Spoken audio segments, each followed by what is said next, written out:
Hola, antes de comenzar el episodio me gustaría recordarte que he publicado 3 libros. El primero se llama Computación y Programación Funcional, que fue publicado en 2021 y es un libro que trata la programación funcional desde un punto de vista teórico y práctico.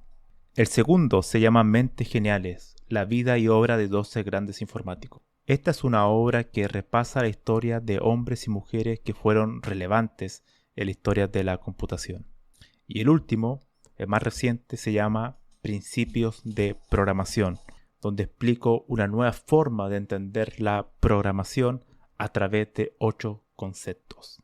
Todos estos libros se pueden encontrar en librerías en España o en Amazon, y también en Latinoamérica se puede encontrar a través de Mercado Libre y Busca Libre. Para más detalles pueden visitar mi sitio web camilochacon.com.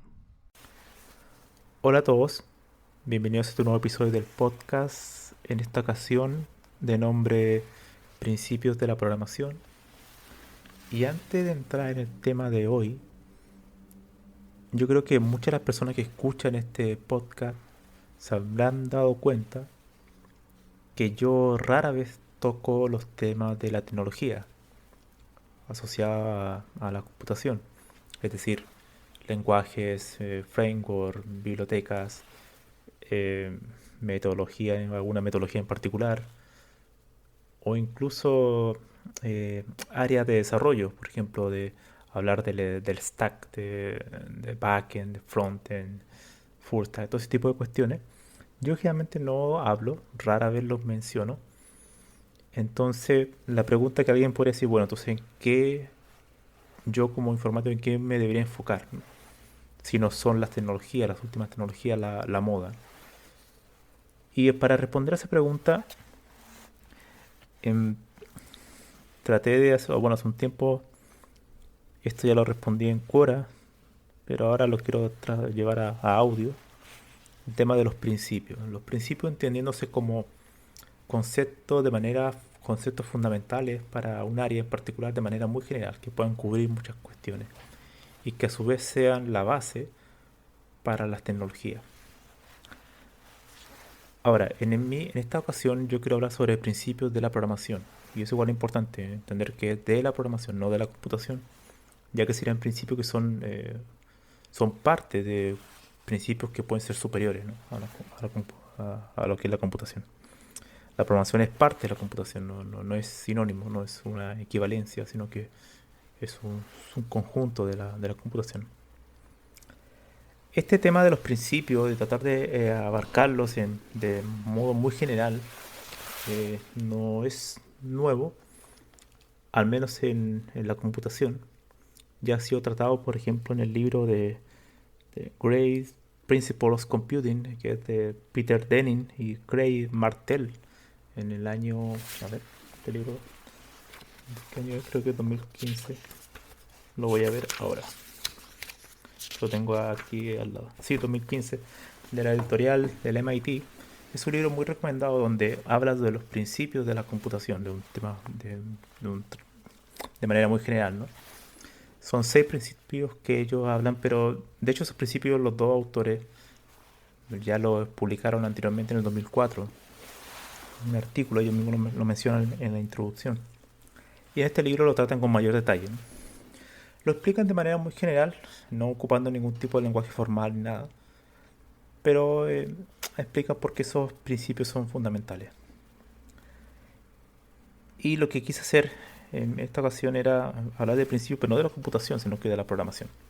Y ahí, bueno, hay varias diferencias, pero eso yo creo que lo mencionaré en otro episodio. Y buscando esos principios, eh, el primer requisito que uno puede asignar a un principio es que ese principio o ese conjunto de principios estén en la mayor cantidad de software posible, ¿no? Si hablamos de programación, estamos hablando de construcción de software. Ahora, digo programación porque es el nombre de la actividad, ¿no?, que crea el software. Si simplemente dijera software, principios del software, probablemente dejaría de lado la actividad al ser humano en sí, ¿no? O sea, solamente hablaría del programa como entidad abstracta que se ejecuta en un aparato físico, en un hardware. Pero programación para mí es mejor porque da los dos aspectos, ¿no? La parte abstracta del software y también la parte del hardware y a su vez la persona, ¿no? La persona que manipula ese artefacto.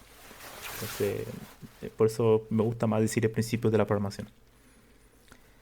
Y en esos principios yo di con 8 y algunos son también ocupados por este libro que mencioné anteriormente, de Peter Denning y Craig Martell. Y es que hay, di con ocho principios, de los cuales los primeros 5 son principios técnicos, donde yo hago la diferencia entre están los principios técnicos, que son básicamente el estudio de las entidades que utilizamos a diario, ¿no? Para construir programas, para programar. Y después están los principios de conducta, que son más cercanos a la persona. Y al relacionarse con otras personas también, obviamente. El- y esos principios también son fundamentales, sobre todo en un área que a diferencia de otras, que por ejemplo lo que es la ciencia, y aquí vamos a entrar en otro aspecto, pero de manera muy superficial, y es que la tecnología, y esto, la programación, la computación es un área relacionada con la tecnología totalmente, se busca la eficacia, principalmente, en base a ciertos criterios, objetivos, que puede tener una empresa o cualquier persona, ¿no? Que llevar un producto al mercado, y la idea es que sea lo más eficiente posible según una n cantidad de parámetros. La ciencia, por otro lado, las ciencias naturales, la ciencia más dura, como la física, eh, sobre todo la física que es más teórica, tratan de buscar la verdad, o sea, tratan de descubrir cómo se comporta el universo en sí.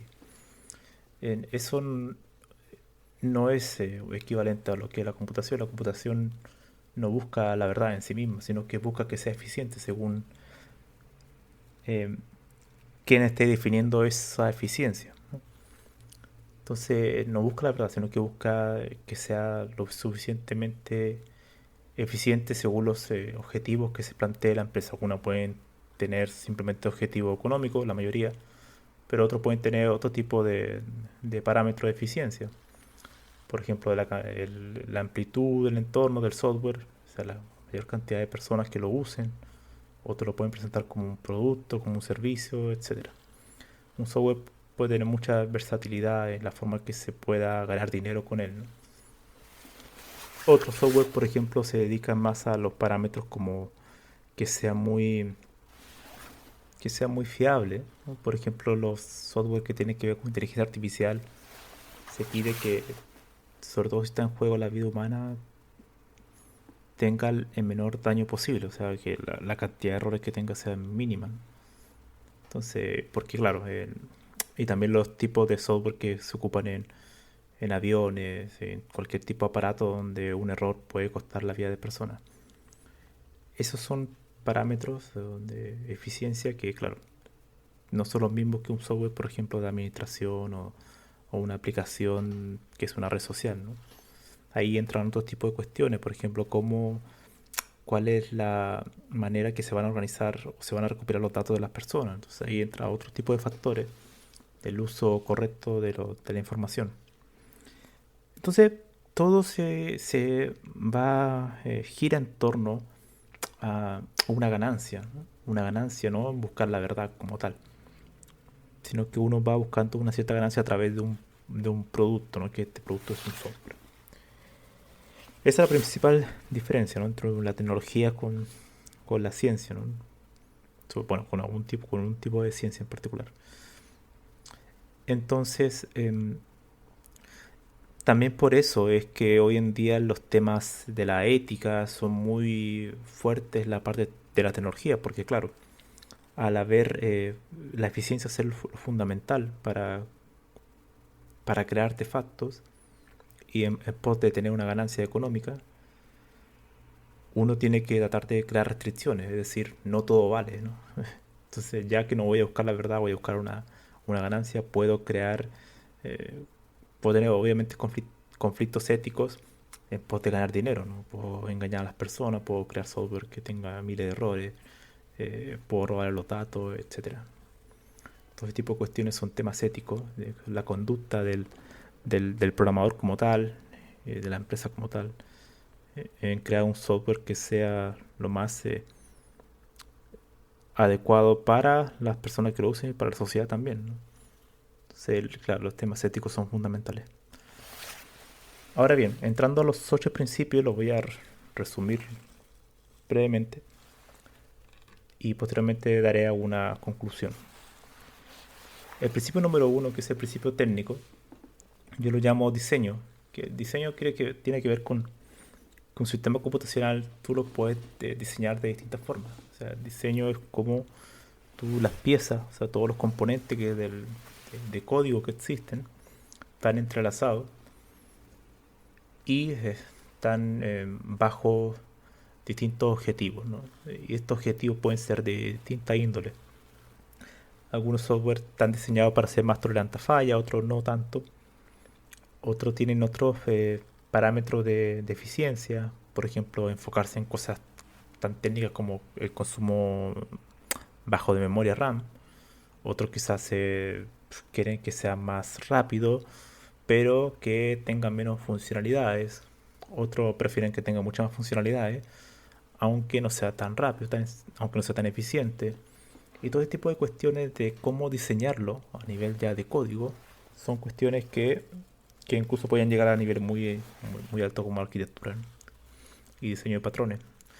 De cómo diseñar un software correctamente. Eso es un principio técnico, porque técnicamente hay muchas metodologías o patrones de diseño para construir un software. Y no tan solo eso, sino que uno puede también conocer técnicas para hacer código muy eficiente, ¿no? O sea, algoritmos que consuman muy poca memoria o que, no sé, por ejemplo, puedan, eh, para reducir el tiempo de cómputo, sean distribuidos en algún componente ya más de computación distribuida en distintos ordenadores, ¿no? Conectados para que sea más eficiente. En la elección también de las tecnologías, qué base de datos usar, si es que te usar una, si es una relacional o una no relacional, el qué lenguaje de ocupar. Bueno, todo ese tipo de elecciones es parte del diseño, ¿no? Una forma muy general de tratar todo el sistema de una manera, de verlo de una manera muy general, ¿no? Cómo va a estar diseñado todos los componentes, cómo van a estar interconectados entre sí y cuál es la forma adecuada de hacerlo según los parámetros que alguien me indique.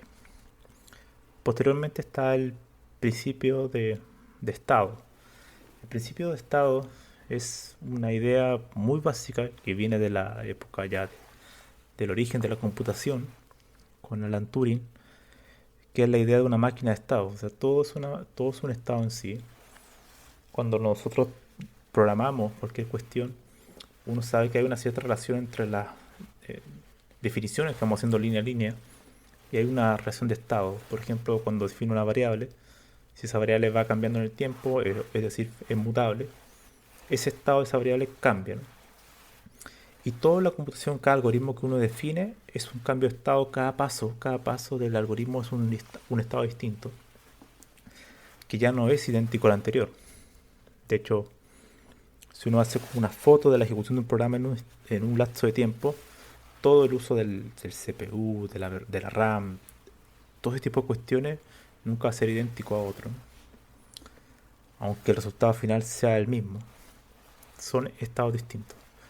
Y el tipo de ver la computación como estado ayuda a pensar mejor de manera algorítmica, ¿no? Esa es la idea de ese principio.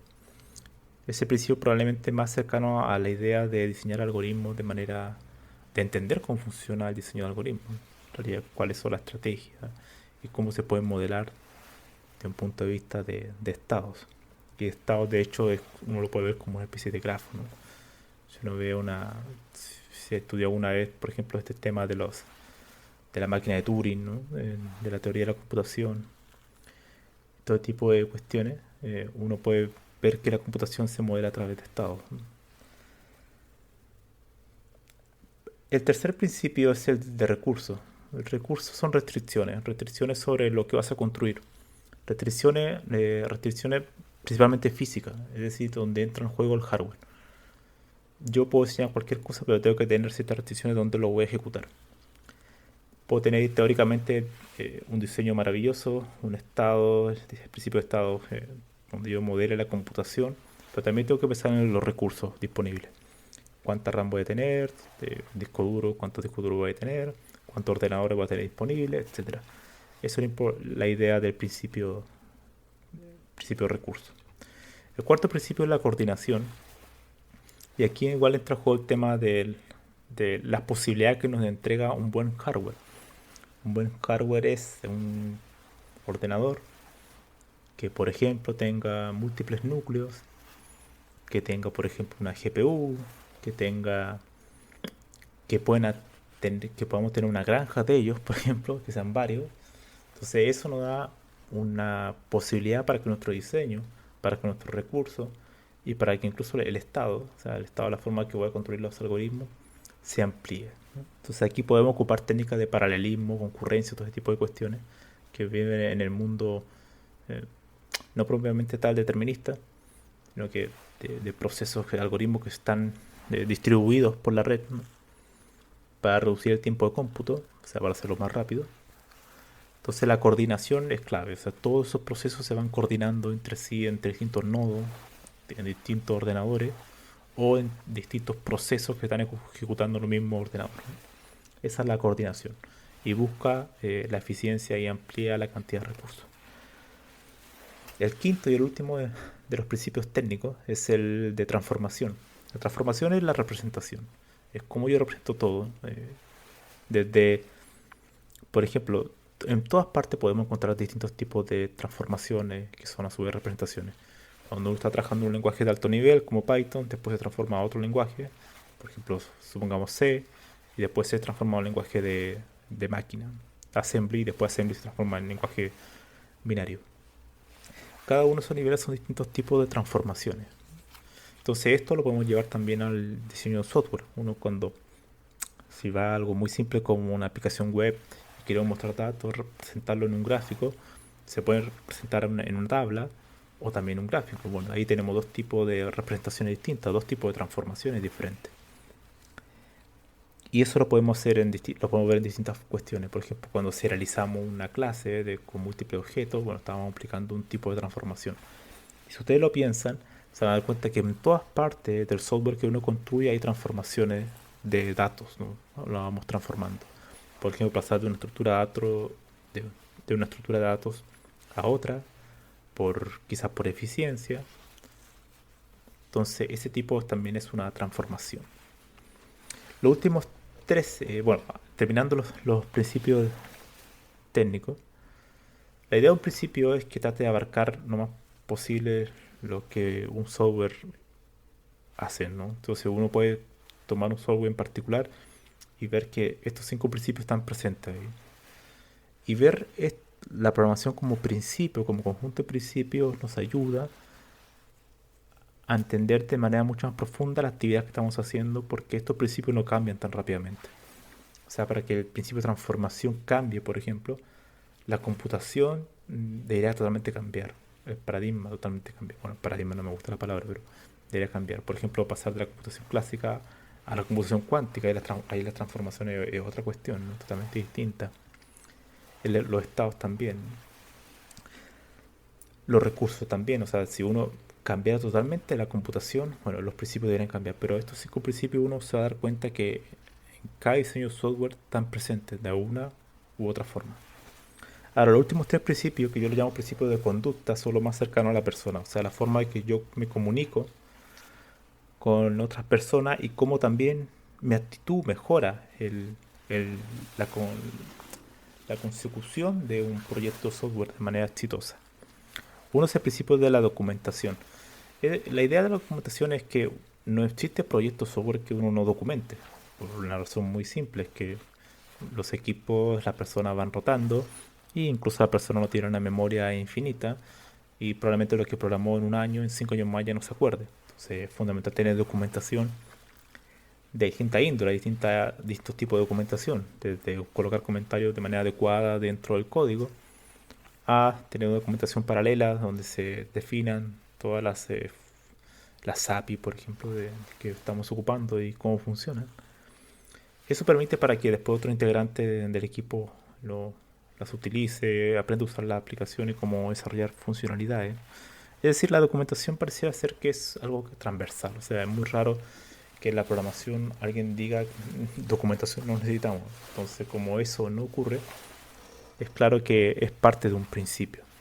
El otro principio que también es fundamental es la evaluación, ¿no? O sea, cómo yo pruebo que lo que hice está bien. Y además no tan solo que esté bien, sino que sea que esté dentro de los parámetros de lo definido en nuestro proyecto. Es decir, hay algunas personas que pueden tener podemos tolerar ciertas fallas, otras probablemente, otro tipo de aplicación no debemos tolerar absolutamente ninguna falla. Entonces todo ese tipo de cuestiones se pueden estar asociadas a este principio de evaluación. De hecho, la fiabilidad es una palabra fundamental aquí. Por cómo medimos la fiabilidad. Uno puede hacerlo con distintos tipos de pruebas, pruebas a posteriori, que es lo más común que conoce un desarrollador de software, que son las pruebas unitarias, que son las pruebas de integración, todo lo que se hace después del desarrollo, ¿no? Bueno, las pruebas unitarias igual se pueden hacer pruebas al código, pero con TDD, ese tipo de cuestiones. Pero la idea es que uno hace las pruebas después de haber programado y ejecuta un conjunto de pruebas, ¿no? Para ver si está correctamente, si está todo funcionando correctamente. Pero uno también puede definir ciertas evaluaciones de fiabilidad de un algoritmo, por ejemplo, a priori, o sea, previo a la implementación en un lenguaje de programación, ocupando tipo técnicas como verificación formal, ese tipo de cuestiones, que en otro podcast lo he mencionado. Entonces la evaluación es lo que nos dice si realmente lo que está hecho está acorde a lo que nos han solicitado y si está bien, ¿no? O sea, si cumple los parámetros necesarios. No simplemente que algo funcione significa que esté bien, ¿no? Eso es lo fundamental. Después está el principio que yo llamo ethos, que es una palabra griega que significa carácter o conducta o la manera de comportarte en el mundo de manera adecuada, de manera correcta, de cómo tú podrías ser una persona íntegra, ¿no? Y ese principio es fundamental que es un principio prácticamente ético, ¿no? O sea, la idea es que cómo un programador se debe comportar en la sociedad. Y eso lo podemos ver desde dos puntos de vista. Uno, el punto de vista más individualista, personal, y el otro colectivista, ¿no? O sea, cómo yo me relaciono con los demás. En el primer punto es qué habilidad yo tengo que desarrollar para formarme, o sea, para poder aportar a un equipo. Esto se puede ejemplificar, por ejemplo, en esas personas que no comparten con nadie, o sea, no hacen cosas, no le enseñan a nadie lo que están haciendo, es como que tienen un cierto temor a decir lo que están haciendo, porque no sé, que pensará que lo pueden reemplazar, ese tipo de cuestiones, ¿no? Como un aspecto. Entonces, la idea es uno entender cuáles son los aspectos del punto de vista de la profesión que te harán ser un mejor profesional, ¿no? O sea, cuáles son la parte más adecuada de la conducta que deberías tener para que te puedas integrar mejor y ser un aporte al equipo. En el punto de vista de más colectivista es cómo puedes tú desarrollarte como persona en el ámbito de que también puedas ayudar a tus pares, ¿no? En el sentido de, ahí podemos montar también un tema casi de metodología, ¿no? Desarrollo, cómo tú te debes relacionar con otros para poder ser un mejor programador. Eso es un punto de vista mucho más humano, ¿no? En el sentido de que ahí uno puede dar como ciertos consejos, ¿no? De lo que podría ser adecuado. Hay muchos programadores, por ejemplo, que no tienen ninguna ética, en el sentido de que mientras les paguen, hacen cualquier cosa, ¿no? Entonces, bueno, este tipo de cuestiones en este principio se debería también atacar ese tipo de cosas. Otra también cuestión importante es con respecto a la conducta, con este ethos, ¿no? Es el tema del aprendizaje. Dado que uno está analizando la programación desde el punto de vista desde principios, ¿no? Muy generales, el aprendizaje es fundamental porque aquí es cómo yo aprendo, cómo yo me mantengo actualizado con las distintas tecnologías que aparecen cada mes, cada año. Entonces, en este principio fundamental para crecer como informático, como programador, ¿cuál es la estrategia que yo debería ocupar para esto? Ahora, para dar respuesta a eso, uno lo puede ver desde varias perspectivas, ¿no? Primero, uno tiene que también conocerse, ¿no? En el sentido de que saber cuáles son sus fortalezas y sus debilidades. Y dependiendo de eso, uno puede tratar de buscar un dominio entendiéndose como área de especialidad, pero siempre teniendo en cuenta estos principios muy generales, ¿no? Por ejemplo, yo puedo dedicarme a la programación de videojuegos, ¿no? Entonces mi dominio va a ser la computación gráfica. Y yo puedo tener estudiado todos estos principios. Entonces, con todos estos principios yo puedo tener una visión muy general de cómo funciona la programación, que me permitan a posteriori, por ejemplo, cambiarme a otro dominio donde yo tengo que, por ejemplo, hacer algoritmos de inteligencia artificial, ¿no? El dominio de la inteligencia artificial. Pero ahí yo teniendo estos principios ya de manera integrada, los principios técnicos me van a permitir poder elegir adecuadamente una tecnología y saber técnicamente cómo funciona este nuevo dominio de la inteligencia artificial y a su vez, teniendo la base humana, más humanista, la base de los principios de conducta, yo me puedo integrar a otro equipo sin problema, ¿no? Porque ya sé que estas son las cosas que son base que cualquier persona tendría que tener para poder aspirar a ser un buen informático. Entonces, para dar término a esto, esta es una idea muy vaga todavía, muy experimental, por así decirlo, que he tenido, y está totalmente susceptible a críticas y a cualquier tipo de corrección. Mi idea es a futuro tratar de escribir esto y hacerlo de una manera mucho más formal y que pueda eh, formalizarse, es decir, especificarlo de manera con algún lenguaje formal, por ejemplo, lógica, también tratar de explicarlo de una manera mucho más para evitar ambigüedad, ese tipo de cuestiones, ¿no? O sea, uno puede definir términos, conceptos utilizando, por ejemplo, lógica de primer orden, ¿no? O sea, eso nos permite crear un sistema conceptual sin contradicciones, ¿no? Que es fundamental. Que no sería lo mismo que si lo escribía solamente con palabras, ¿no? O sea, palabras, eso puede generar mucha inexactitud, ese tipo de errores, ¿no? Y múltiples interpretaciones, ¿no? De lo que estás leyendo. Entonces, la idea es crear, definirlo, o sea, escribirlo, pero que también haya una definición formal de cada uno de los principios, para que quede muy bien detallado y no se malinterpreten. Creo que con los 8 principios, el principio número 1 de diseño, estado, recursos, coordinación, transformación, documentación, evaluación y etos, ¿no? El principio de la conducta, el carácter. eh, Creo que abarca todo lo que es la programación en general, incluso todos los paradigmas. Si uno ve la programación funcional, por ejemplo, son transformaciones. Las funciones, toda la computación basada en funciones son transformaciones y estados, ¿no? El paradigma imperativo, bueno, imperativo por naturaleza es estado, ¿no? Estado mutable. El lógico puede ser parte también de incluso como transformación y también como estado, ¿no? Ser parte de los dos. Los paradigmas que son de asincronía son parte de la coordinación. Todo lo que son el diseño de patrones, técnicas para desarrollar de manera adecuada un software, metodología puede ser parte también del diseño. Y todas las técnicas de prueba, de testing, este tipo de cuestiones son parte de la evaluación. Los consejos para que un programador pueda encontrar un buen trabajo, cuáles son las habilidades que debe tener, bueno, están también en la parte del ethos, ¿no? De la conducta, del carácter.